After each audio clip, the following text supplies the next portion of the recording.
Wholeness. My name is Naja Rashida. Welcome to Notes of Nara. Um, this um, this first, I think, will be the first video of the new series called The Creation. And at first, I was going to go back and forth between. I have been going back and forth between creation, manifestation. But to me, when you study and you break down the meaning, the etymology between these two words, manifestation, fest, shun, manifestation, your hands, right? You're building, creating with your hands. It's physical, it's an exertion. Creation, I think, comes from the root word credere or crede, to believe. And so to have a belief is, it first starts within. Before you can manifest anything, you must believe in something. So I'll double check my Latin and my Greek roots for sure to make sure I'm speaking accurately, but creation. So the first topic, in which,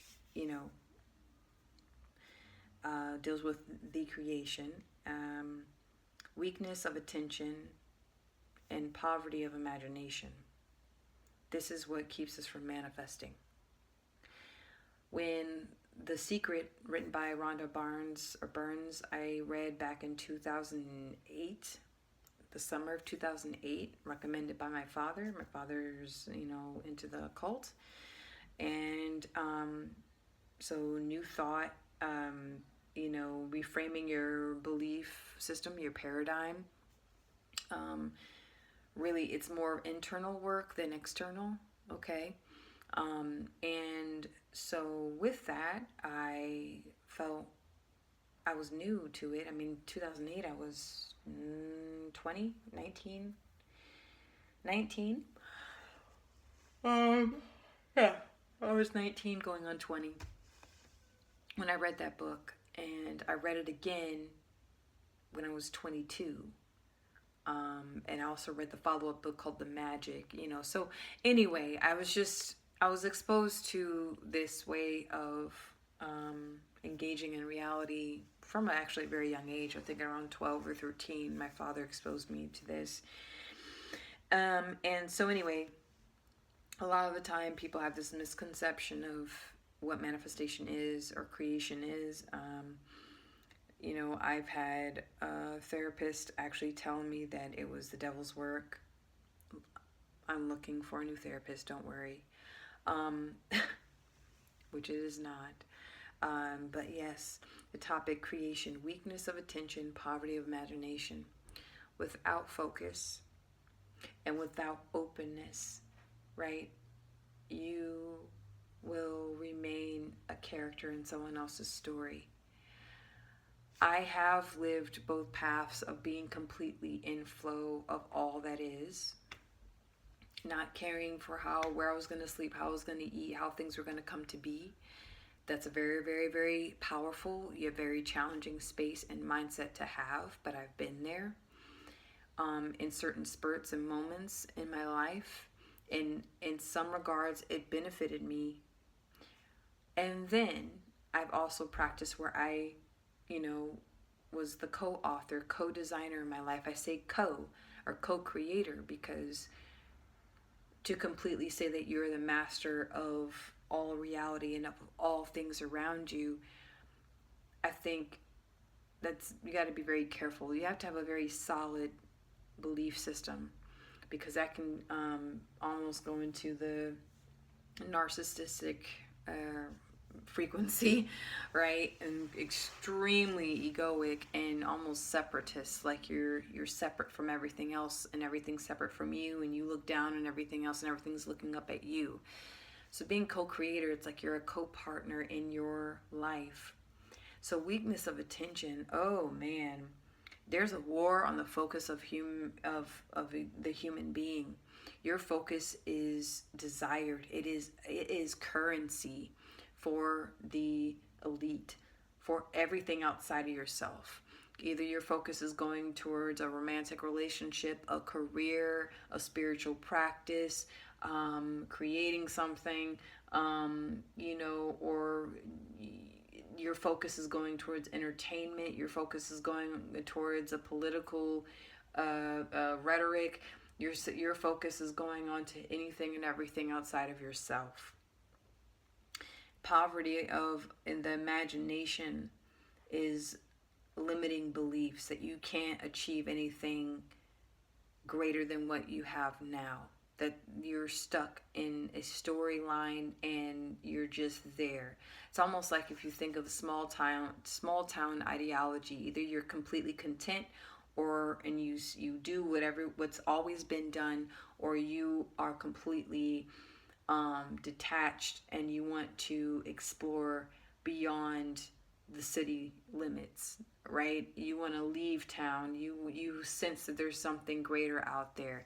And what's so funny is that we all have the moments of where you have that small town mentality, and then you have that global mentality.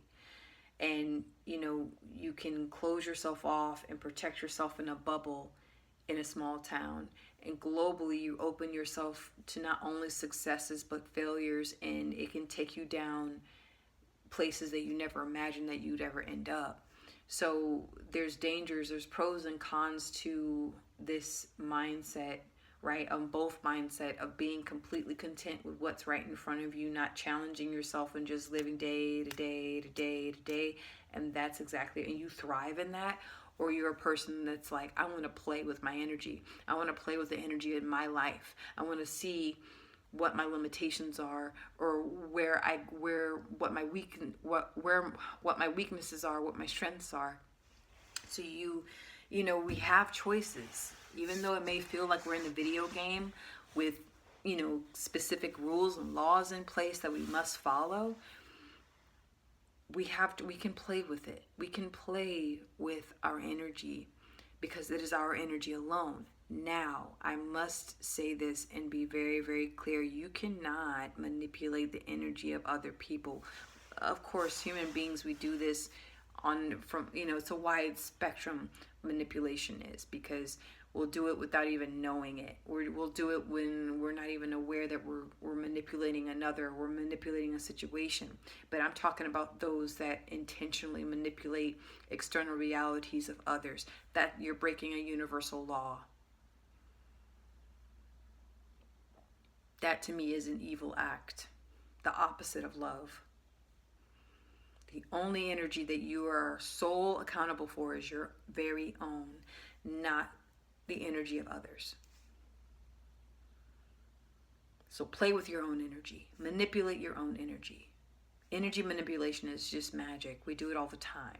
You want to make a cake, go out to the store, gather all of your ingredients, from the sugar, the butter, the milk, the dough, or the flour, to the spoon and the bowl, the oven. All of those things are alchemical tools that you need to make your cake. We use it in the kitchen all the time.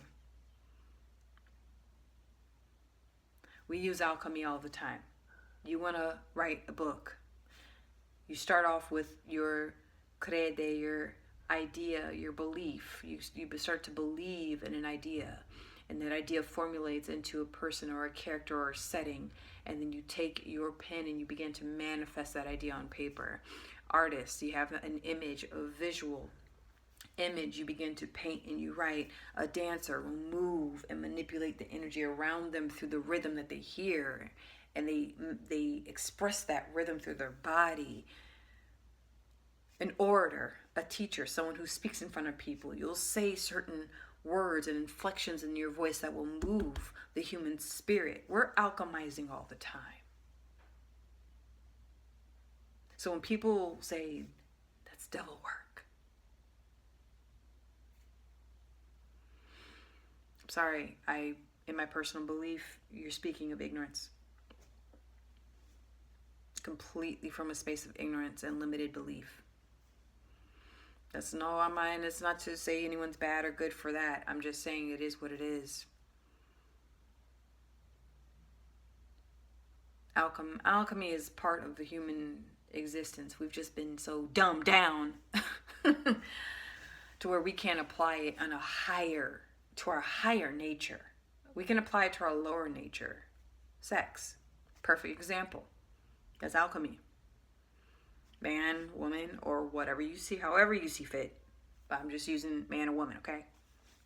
Whatever works for you, do you. No judgment, okay? Make that very clear. We live in a very PC culture. So, gotta just, man, woman. Okay? And that whole act can physically manifest a child. Then you have evil alchemy, which I shouldn't say evil, that's wrong. It's synthetic, okay? Meaning manipulation. You're manipulating food. That's a form of when you're able to genetically take out the seed of a food and still grow the food without the seed.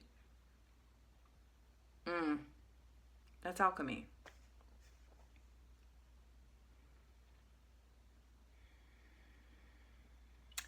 The digital advancements, technological advancements, alchemy.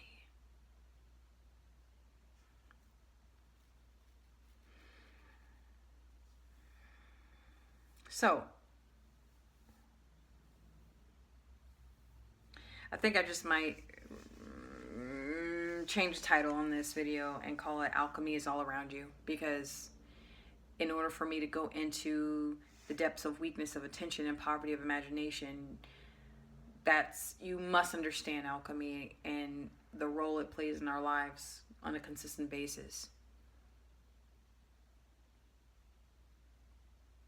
When people have been so dumbed down and watered down generation after generation after generation after generation after generation to follow a certain creed, to follow specific ways of being and thinking and existing, you go to church and you listen to the preacher.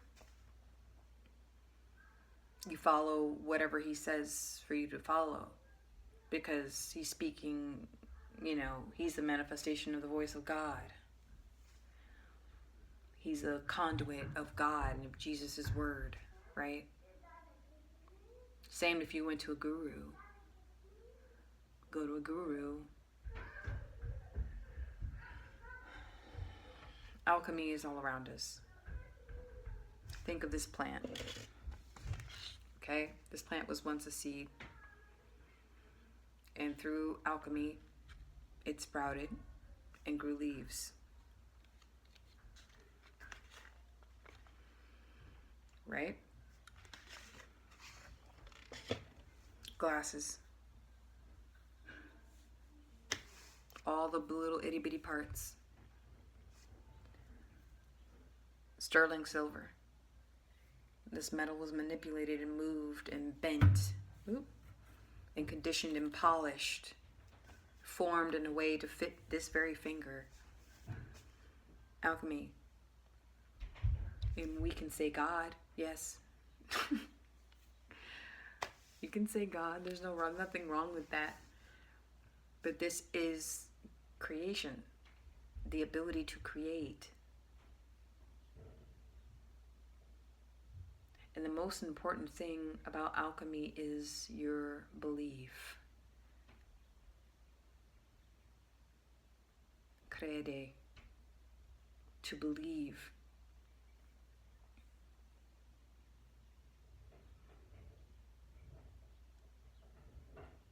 Everything started with an idea.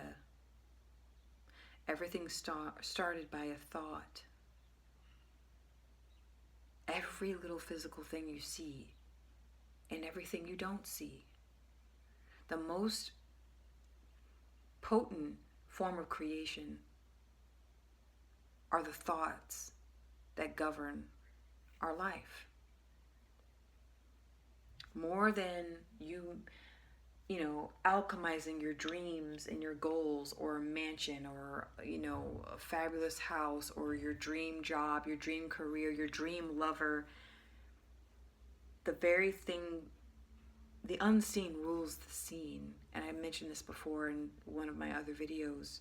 The unseen rules all. You can fit your God in there. I'm not going to oppose. Whether that's Allah, Yahweh, Krishna, Quaker God, Baptist God, Protestant God, Catholic God, Sunni God, Shiite God, Sufi God. Woo, that's a lot of gods.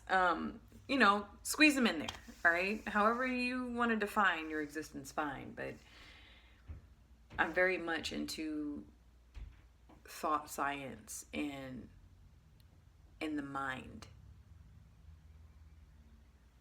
and ego and why we think the way we think, and how does thought tie into creation. But you must be aware of the alchemy that's constantly around us. Think about the brain that manifested the engine. And look, I haven't gotten started on external influence, right?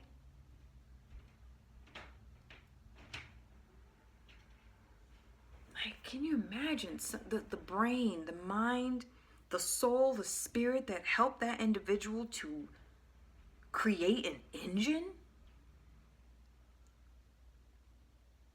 Or the brain that said, I know how to make a needle, so that we can administer medicine to the human body faster. We underestimate our capabilities.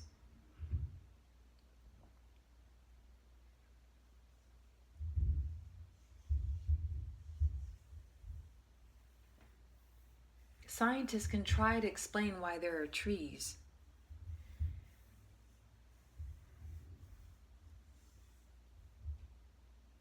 I guess they can explain how the trees came to be, but they can't tell us why they're here.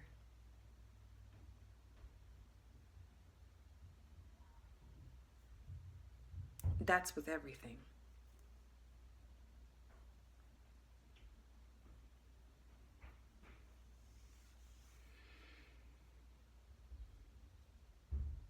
And that's, I think, the secret of creation. Why were things created to begin with? What's the point? Is it possible for us to create our own heaven from within? Is it possible that we create our own hell from within?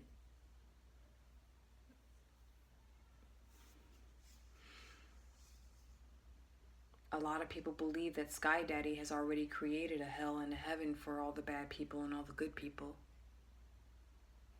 I don't necessarily believe that.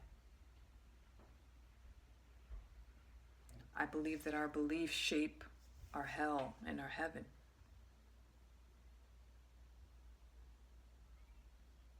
All the angels and demons and entities and aliens and extraterrestrials are just extensions of consciousness itself that's embodied within ourselves.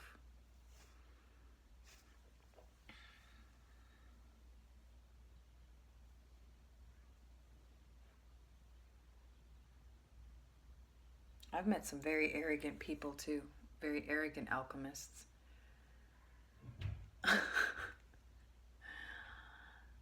I always get what I want. I'll always have my way. Stay away from those people.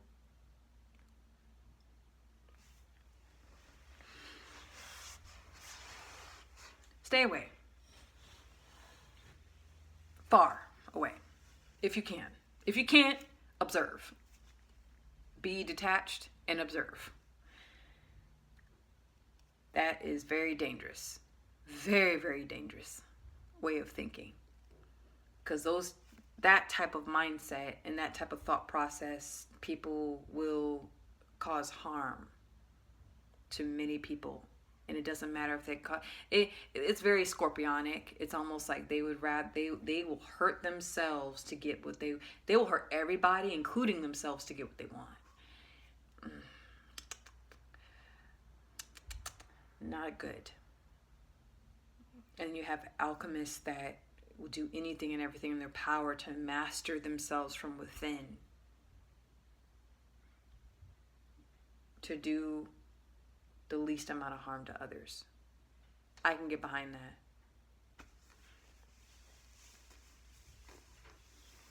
Bring no harm to none, no harm to anyone.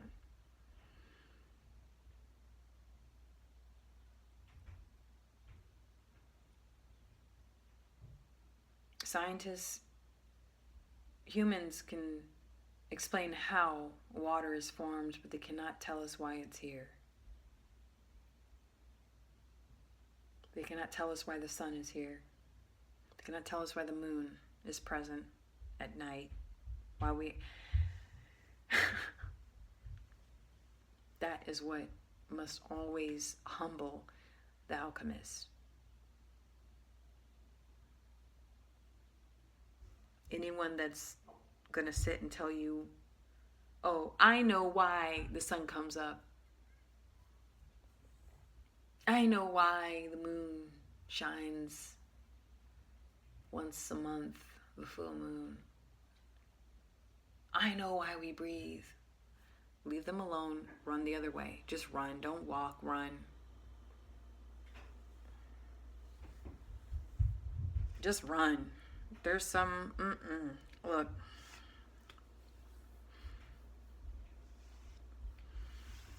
There are certain truths one can only experience by oneself. And many people will spend a whole lifetime trying to convince other people to believe in their truth. My truth is just an opinion to you. And that's cool. That's fine. I don't mind. And your truth, that's your truth, could possibly just be an opinion to me. I'm not causing you harm. You're not causing me any harm or good. But humans, most humans, many humans, they don't get that. So yes, alchemy surrounds us.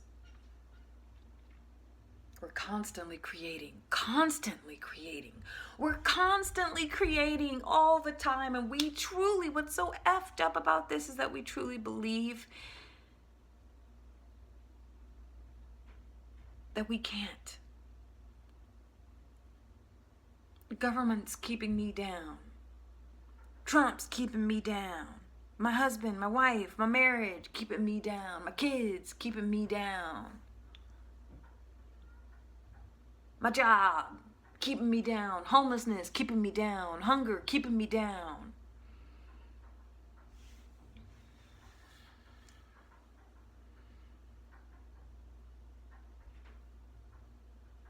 And yes, there are some major pitfalls when it comes to creation, manifestation. Don't get it twisted. There are some things, because I've heard some crazy stuff that I don't agree with. It's almost like, well, you're the manifester, you're the creator of your reality, you're the master of your reality. Okay, so someone else's reality, they're starving because there's a war going on. So it's their fault that they're starving? Right? Yeah. There's some holes. There's some serious holes for sure. But I digress. I definitely want to explore that in this topic for creation. And that's what I mean. It's not just I am a master of all of everything. No, we don't have control over the things external that happen external, like around, like outside of ourselves. It truly is. You are the queen of your queendom. You're the king of your kingdom within. The kingdom of heaven. You're the kingdom of your heaven. You're the queendom of your heaven, or of your heaven. And it's your choice to fall into the hell of other people.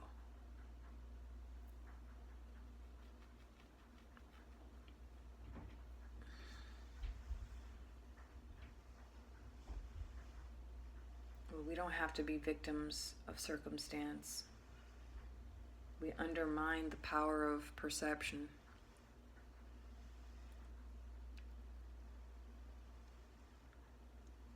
We undermine the power of belief. We undermine the power of the mind.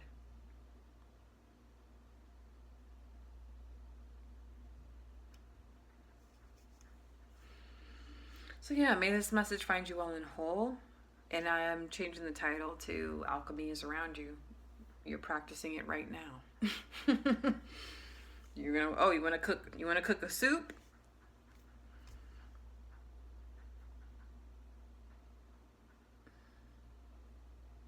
What ingredients will you need?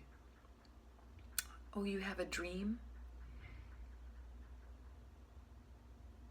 You have a dream to accomplish a goal?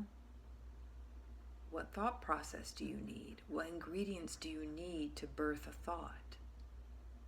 What ingredients do you need to birth a dream?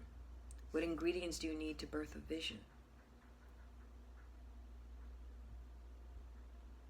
That is all. Goodbye.